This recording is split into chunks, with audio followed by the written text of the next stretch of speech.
اپنے دل کے نور کو بچانا بڑا مشکل ہو گیا ہے. جس دور میں آپ چل رہے ہیں، جس زمانے میں آپ چل رہے ہیں، اللہ کی قسم اس سے زیادہ مشکل زمانہ آج تک اس امت پر نہیں آیا.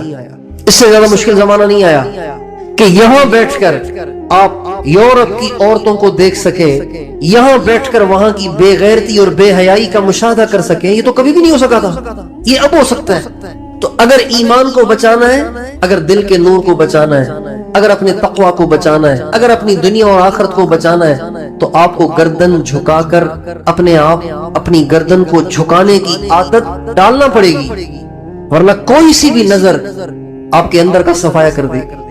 عبداللہ اندلسی رحمۃ اللہ علیہ ایک بہت بڑے بزرگ گزرے. اتنے بڑے بزرگ تھے کہ حضرت جنید بغدادی رحمۃ اللہ علیہ جیسے مشائخ اور حضرت شیخ شبلی رحمۃ اللہ علیہ جیسے مشائخ وہ بھی ان سے استفادہ کرتے تھے. اتنے بڑے بزرگ تھے وہ. اس زمانے کے محدث بھی تھے، حافظ بھی تھے، اور اپنے زمانے کے کامل ولی بھی تھے، اور ولیوں کے امام تھے، ولیوں کے سردار تھے. جنید بغدادی جن سے استفادہ کرتے ہو، ابو بکر شبلی جیسے جن سے استفادہ کرتے ہو، تو وہ کیا اس زمانے کے آدمی ہوں گے. ایک دفعہ جا رہے تھے اپنے مریدین کے ایک بہت بڑے مجمع کے ساتھ جا رہے تھے، تو ایک لڑکی پہ نظر پڑ گئی، ایک عورت پہ نظر پڑ گئی. نظر پڑتے ہی اپنا دل اس پہ فدا کر بیٹھے. دیکھتے ہی چلے گئے، دیکھتے ہی چلے گئے، دیکھتے ہی چلے گئے. اتنا اسے گھور گھور کے دیکھا کہ اندر کی شمع بالکل بجھ گئی، سب سلب ہو گیا، دل سیاہ ہو گیا، اور وہیں بیٹھ گئے. مریدین نے کہا حضرت چلے نا. فرمایا بھائی تم جاؤ، ہم نہیں جائیں گے. حضرت کیا ہوا؟ کہا بس ہم نے یہی رہنا ہے. حضرت یہ اتنے سارے لوگ آپ کے ساتھ چل رہے ہیں، یہ آپ کی وجہ سے، آپ یہاں کیا کریں گے؟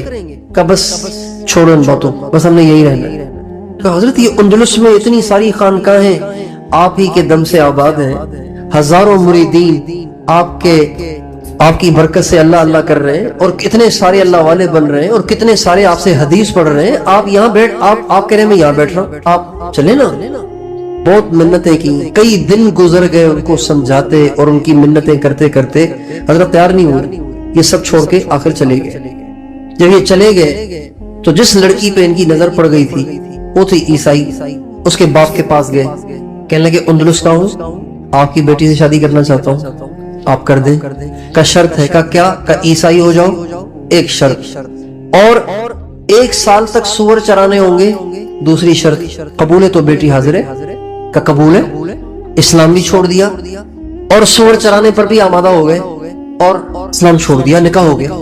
1 سال کے بعد حضرت شبلی رحمت اللہ علیہ کو خیال آیا کہ ہمارے حضرت کو ہم وہاں چھوڑ آئے تھے، چل کے خبر تو لے ان کا کیا حال ہے، وہ کیا کر رہے ہیں.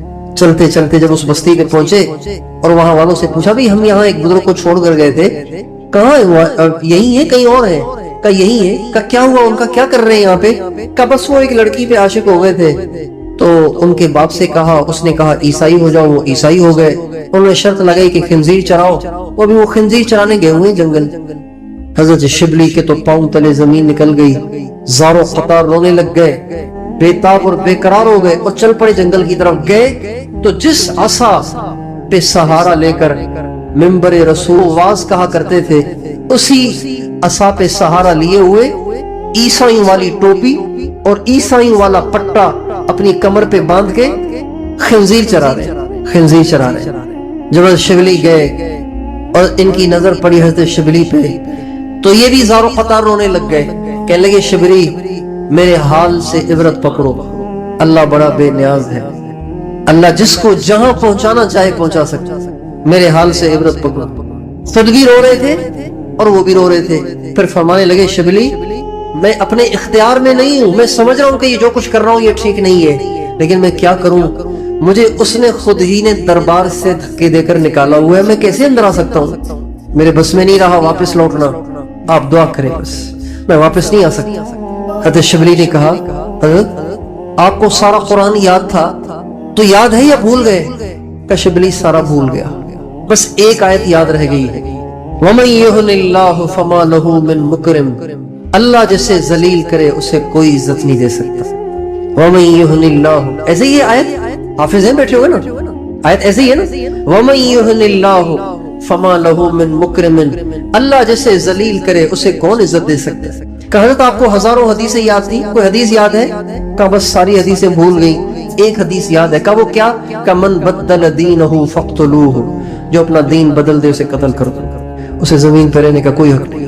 یہ نگاہ ایسی ظالم ہے، یہ نظر کی آزادی اتنی خطرناک ہے، اتنی خوفناک ہے کہ زندگی بھر کی ہوئی کمائیاں برباد ہو جاتی ہیں۔ بڑی کوتاہی ہے اس میں آج۔ چنانچہ بس آپس میں وہ بھی روتے رہے، یہ بھی روتے رہے۔ جب انہوں نے اپنے آپ کو بے بس پایا حضرت شبلی نے، تو وہاں سے اٹھ کے واپس آ گئے۔ اللہ کی شان، حضرت شبلی واپس جا رہے تھے تو راستے میں ایک نہر پڑتی تھی، ایک نہر پڑتی تھی۔ حضرت شبلی تو پیچھے تھی، سامنے نہر تھی۔ جب نہر کے قریب آئے نا تو ابو عبداللہ اندلسی رحمت اللہ علیہ اس نہر میں سے نہاتے ہوئے نکل رہے اور زور زور سے کلمہ پڑھ رہے، زور زور سے، چھوڑ کے آئے تھے پیچھے اور نکل رہے آگے سے، زور زور سے کلمہ پڑھ رہے اور فرما رہے شبلی اللہ نے مجھے اپنے دربار میں واپس بلا لیا ہے۔ پھر فرمایا اصل میں یہ جو مصیبت مجھ پہ آئی وہ اس لیے آئی تھی کہ میں عیسائیوں کی بستی کے پاس سے گزر رہا تھا تو میرے دل میں عیسائیوں کی نفرت آ گئی تھی، یہ کتنے گندے لوگ ہیں، یہ کافر ہیں، گندے لوگ ہیں، ہم پاک ہیں، مسلمان ہیں، مومن ہیں۔ تو جب میرے دل میں یہ خیال آیا تو اسی وقت مجھے غیب سے آواز آئی، ابو عبداللہ اتراؤ نہیں، یہ تیرے پاس جو کچھ ہے یہ ہمارا فضل ہے، ہم جب چاہیں چھین لیں، اگر کہو تو تجھے دکھا دے۔ کیوں ہی یہ آواز آئی تو میں نے محسوس کیا کہ میرے دل سے ایک سفید پرندہ سا کوئی چیز تھی میرے دل سے نکلی اور وہ اڑ کے چلی گئی اور میں خالی ہو گیا اور میں لڑکی پہ عاشق ہو کے کافر ہو گئے۔ پھر وہ واپس اندلس لوٹے، وہ خانقاہیں دوبارہ آباد ہوئی اور اللہ نے ان کو پہلے سے بھی بڑا مقام عطا فرمایا، پہلے سے بھی بڑا درجہ عطا فرمایا۔ یہ نگاہ کی آزادی اور یہ اپنے اندر عجب اور کبر، اپنی حیثیت بنانا، اپنے آپ کو کچھ سمجھنا، یہ اتنے خطرناک قسم کی کے کام ہے، اتنی خطرناک قسم کی باتیں ہیں کہ انسان کہیں کا بھی نہیں